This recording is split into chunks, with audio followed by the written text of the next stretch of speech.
आंना बेखौ सोंनो लुबैदों प्रमद बर' नोंथांनाव बिटिआरनि सीएम जोंनि एक्स एनडिएफबिनि हाइनेस केसा माब्ला उइद्र जागोन? प्रमद बर'आ गावनोथ' बुंना लानायमोन ना बे गोजोन गोरोबथानि गेजेरजोंनो गासैबो जोबलांजोबगोन। बे गोजोन गोरोबथाया जानो हागौ सोरबा सासे सानै लिडार दैदेनगिरिनि थाखाय।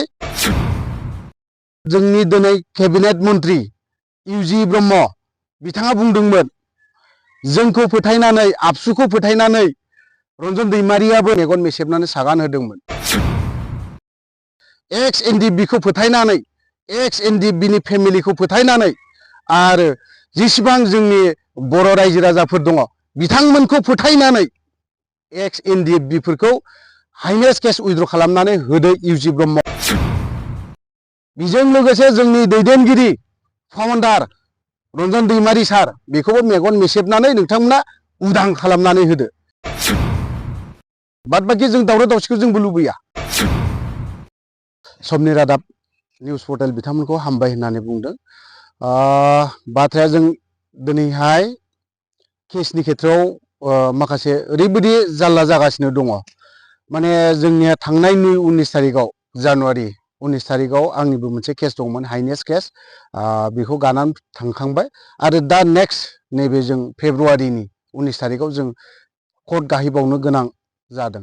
खिन्थु दिनैहाय आं बाथ्राखौ ओरैबायदिखौसो बुंनो लुबैदों दिनै प्रमद बर'आ बिटिआरनि सीएम जेब्ला पिस एकर्ड जादों बेंटलावहाय अब्लानि समाव बियो वेलकाम सेरेमनि खालामदोंमोन बेंटल चिरां डिस्ट्रिक्टआवहाय वेलकाम सेरेमनि खालामनायावहाय बे समाव बिथाङा बुंदोंमोन नैबे पिस एकर्डजों गोजोन गोरोबथानि गेजेरजों जोंनि एक्स एनडिएफबिनि जेसेबां केस हाइनेस नन हाइनेस केस बेजों उइद्र जाजोबसिगोन होननानै बुंदोंमोन।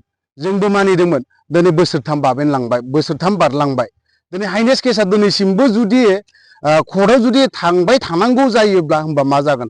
अनलि अफ्रिनिल' नङा बावहाय जेसेबां दङ बावहाय जेसेबां सोद्रोमाफोर दङ आरो बिसोरल' नङा जायफ्रा दिनै न'आव दङ बिथांमोननिबो हाइनेस केसा दिनै वारेन्ट फैगासिनो दङ दिनैसिमबो उइद्र जाया। माब्ला उइद्र जागोन? आंना बेखौ सोंनो लुबैदों प्रमद बर' नोंथांनाव बिटिआरनि सीएम जोंनि एक्स एनडिएफबिनि हाइनेस केसा माब्ला उइद्र जागोन? 3 बोसोरथाम थांबाय दिनैहाय एकर्ड जानानै बोसोरथाम थांखांनायनि उनावबो हाइनेस केसा जुदि मोनसेबो जुदि उइद्र जायाखैबा होनबा जों प्रमद बर'आ गावनोथ' बुंना लानायमोन ना बे गोजोन गोरोबथानि गेजेरजोंनो गासैबो जोबलांजोबगोन। बेखौ मा होननानै बुंगोन? जों दिनैहाय कर्टनि वारेन्ट मोनसे लेखा फैयोब्ला असान्ति मोनो गोसोआव सान्ति मोना गोजोन मोना माब्लाबाबो। बे गोजोन गोरोबथाया जानो हागौ सोरबा सासे सानै लिडार दैदेनगिरिनि थाखाय गोजोन गोरोबथा जानो हागौ खिन्थु जों केसनि थाखाय गोजोन गैया होननानै बुंजागोन। बाद बाखि जों दावराव दावसिखौ जोंबो लुबैया।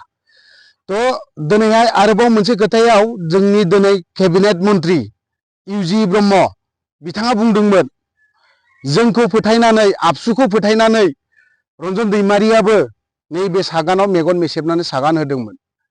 थिग आसे आंबो मानिबाय जोंखौ फोथायनानै एबारावहाय जों इउजि ब्रह्मखौ फोथायनानै नङा दै सोरखौबा फोथायनानै नङा दै एक्स एनडिएफबिखौ फोथायनानै एक्स एनडिएफबिनि फेमिलिखौ फोथायनानै आरो जेसेबां जोंनि बर' रायजो राजाफोर दङ बिथांमोनखौ फोथायनानै एक्स एनडिएफबिफोरखौ हाइनेस केस उइद्र खालामनानै होदो इउजि ब्रह्म आरो लोगोसे जायफ्रा दिनै केस एनआइए केस नांनानै दं बिथांमोनखौ उदां खालामनानै होदो।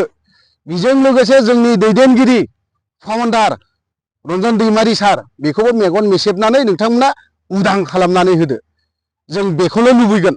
आरो दिनै एनआइए केसावहाय जोंनि सोद्रोमाफोर सेन्ट्रेल जेलाव दासिमबो दङ जायनि जाहोनाव गावनि गथ'आ गावनि बिफाखौ सिनायलायो बेफोरबायदि अबस्था दं। जायनि न'खरा दिनैहाय एनडिएफबिनि सोद्रोमानि न'खर बे साइकेल गंसे बायनो हानायनि केपासिटि गैया। बेफोरखौ फोथायनानै इउजि ब्रह्मखौ आं खावलायदों केबिनेट मन्त्रि लाइफआव बिथांमोनाथ' बुंदोंमोन जेब्ला काजलगावआव वेलकाम सेरेमनि लादोंमोन जायफोर सागानगिरि बिथांमोनखौ लिंहरनानै बिथांमोना वेलकाम सेरेमनि खालामलायदों। बे समाव बिथाङा रन्जन दैमारिनि खोथाखौ बुंदों मेगन मेसेबनानै जोंखौ फोथायनानै होदों नामा? जोंखौ फोथायनानै केबिनेट मन्त्रि इउजि ब्रह्म बिथांमोना एबाराव जोंनि केसफोरखौ उइद्र' खालामना होनांगौ NIA केस जायफोर नांनानै दङ बिथांमोनखौ उदां खालामना होनांगौ जायफ्रा रिहेबिलिटेसन मोनाखै जायफ्रा दिनै थाबथानानै दं बेफोरखौ उइद्र' खालामनानै होनांगौ बयनिख्रुइबो देरसिन जों हाइनेस्ट केस आरो जायफ्रा NIA केस नांनानै थानाय बिथांमोनखौ थाबैनो उदां खालामना होनांगौ आरो बे बोसोरथामाथ' नोंसोर हाखायाखै UPPL सरकारा मालाबाबो उदां खालामना होनो हायाखै बोसोरनैयाव दिनैहाय मा मावगोन दिनै NDBनि खोथाखौ मावगोन ना रायजोनि खामानिखौ मावगोन ना दिनैहाय गुबुन गुबुन हारिनि खामानिखौ मावगोन जों बेफोरावनो एसेब्लाबो बुजिनानै मोनो UPPL दानि खुंथायाव थानाय प्रमद बर' सरकार बिथाङाबो केबिनेट मन्त्रि UG ब्रह्म सार बिथांमोना जोंखौ फोथायनानै एब्रावहाय जोंनि हाइनेस्ट केस जायफ्रा रिहेबिलिटेसन मोनाखै जायफ्रा दिनैहाय NIA केस नांनानै जेलाव दं बेखौ आं बार बार बुंदों जोंखौ फोथायनानै उदां खालामनानै होनांगौ होननानै आं सानो